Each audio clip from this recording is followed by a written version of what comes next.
শংকৰী সংঘৰ কাম নাই, শংকৰী সংঘৰ নীতি আদৰ্শবিলাক অৰ্থহীন বা আহোমৰ ৰীতি নীতিবিলাক অৰ্থহীন। এনেদৰে এটা পক্ষ ইটো পক্ষৰ দুখ খুচৰি কেইবাদিনৰ পৰা এখন যুদ্ধ কৰি আছে, যিখন যুদ্ধ বৰ্তমান ডিজিটেল হৈ গৈছে। কিন্তু এটা কথা সত্য যে শংকৰদেৱৰ নীতি আদৰ্শবিলাক সঠিককৈ কিন্তু কোনেও পালন কৰি থকা নাই। শংকৰদেৱৰ সেই নীতি আদৰ্শবিলাকৰ মাজত বহুতো নতুনত্ব হৈছে, বহুতো হাল সলনি হৈছে। দুখ খুচৰি থাকিলে প্ৰত্যেকৰে ওলাব। গতিকে আনৰ দুখ খুচৰি থকাতকৈ পাৰিলে নিজৰ মাজত থকা যিখিনি ভুল ত্ৰুটি সেইখিনি পাৰিলে শুধৰাই অলপমান এৰাই ধৰাৰ মাজেৰে চলিব পাৰিলে আমাৰ জাতিটোৰ কাৰণে মংগল। কাৰণ সকলোবিলাক নিজৰে মানুহ, নিজৰ নিজৰ মানুহখিনিৰ মাজতে যদি এনেদৰে খোৱা কামৰা হৈ থাকে, অৰিয়া অৰি হৈ থাকে, তেনেহ'লে কিন্তু আনে সুবিধা পায়। আমাৰ এইটো ভুল আগৰ পৰা হৈ থাকে বা এইটো ভুলেই আটাইতকৈ ডাঙৰ ভুল আমাৰ যে আমি নিজৰ মানুহখিনিৰ মাজতে বেছি কাজিয়া কৰোঁ, যাৰ সুবিধা বেলেগে লয়।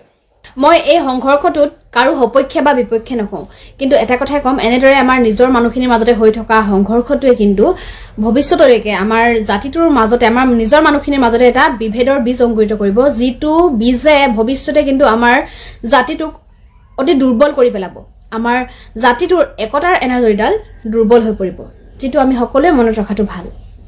নমস্কাৰ প্ৰিয় দৰ্শকসকল, কৃষ্ণ জয় গুৰু শংকৰ। মই আজি এই কবিতা দত্ত নামৰ মইনাজনীৰ ওপৰত কিছু আলোচনা কৰিম বুলি আগবাঢ়িছোঁ। বোধ কৰোঁ আপোনালোকেও তেওঁক চিনি পায়। যিসকলে নাপায় মোৰ সহৃদে আপোনালোকেও চাওক। ছোৱালীজনী আচলতে এগৰাকী শিক্ষিতা ছোৱালী আৰু খুবেই পৰিশ্ৰমী ছোৱালী, এগৰাকী ভাল ছোৱালী, ঢোলৰ পচলা নহয়, এগৰাকী খুব ভাল ছোৱালী। তেওঁৰ ভিডিঅ'সমূহ মই প্ৰায়ে চাওঁ।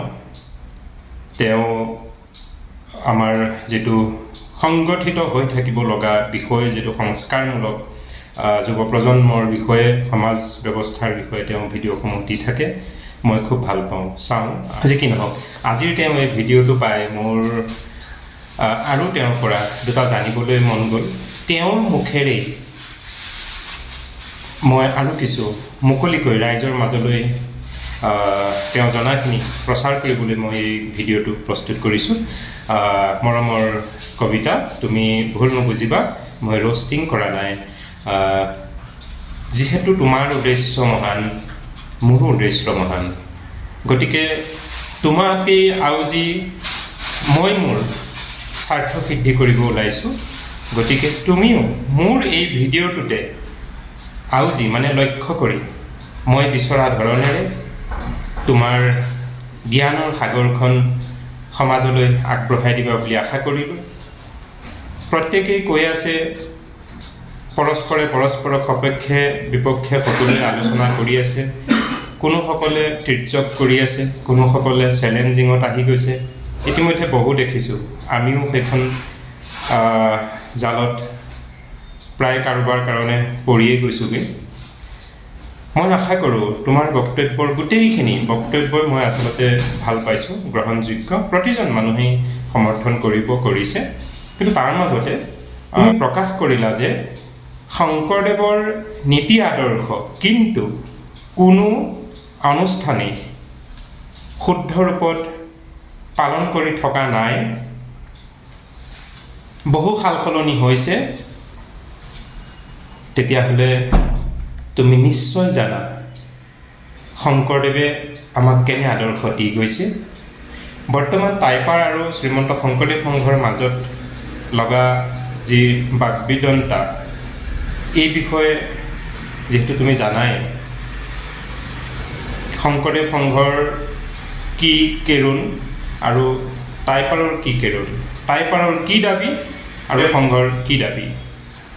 কিয় তুমি কোৱাৰ দৰে এৰা এৰি কৰিব পাৰি নেকি? ক'ত পাৰি? টাইপাৰে কিবা এৰিবলৈ প্ৰস্তুত নে? টাইপাৰে কি এৰাটো প্ৰয়োজন নে শংকৰদেৱ সংঘই কিছু এৰিব লাগে? কি এৰিব লাগে, কি এৰিব লাগে আৰু পাৰিবনে এৰিবলৈ? আৰু টাইপাৰে কি এৰা প্ৰয়োজন নে প্ৰয়োজন নাই নেকি? তেওঁলোকে কিবা এৰিলে তেখেতলোকৰ অনুষ্ঠান পূৰ্ণতা নহ'ব নেকি? ঠিক একেটাই প্ৰশ্ন। শংকৰদেৱ সংঘই যদি কিবা এৰে, তেতিয়াহ'লে শংকৰদেৱ সংঘ হিচাপে তেখেতলোক গঠন হোৱা উদ্দেশ্যটো মৰ্যাদা থাকিবনে? তুমি নিশ্চয় জানা শংকৰদেৱৰ নীতি আদৰ্শ শুদ্ধৰূপে কোনোৱে পালন কৰা নাই বুলি যিহেতু কৈছা, তে শুদ্ধটো কি তুমি নিশ্চয় জানা। এয়াই মই তোমাৰ পৰা আশা কৰিলোঁ তুমি অকণমান বিস্তৃতভাৱেৰে মোৰ বক্তব্যটো, মোৰ ভাৱনাটো ভালকৈ বিচাৰ বিবেচনা কৰি তুমি বিস্তৃতভাৱেৰে বৰ্ণনা আগবঢ়াবা বুলি আশা কৰিলোঁ। তোমাৰ মোৰ উদ্দেশ্য শত সহস্ৰজনৰ চেতনাশীল ব্যক্তিৰ একেই উদ্দেশ্য। আমি আশা কৰোঁ আমি অসমীয়া এক হৈ থাকোঁ। তোমাৰ ভিডিঅ'টোৰ মই সম্পূৰ্ণ সমৰ্থন কৰিছোঁ। তোমাৰ পৰা আশা কৰা মোৰ মন্তব্য তুমি উত্তৰ দিবা বুলি আশা কৰিলোঁ। ধন্যবাদ। জয় গুৰু শংকৰ।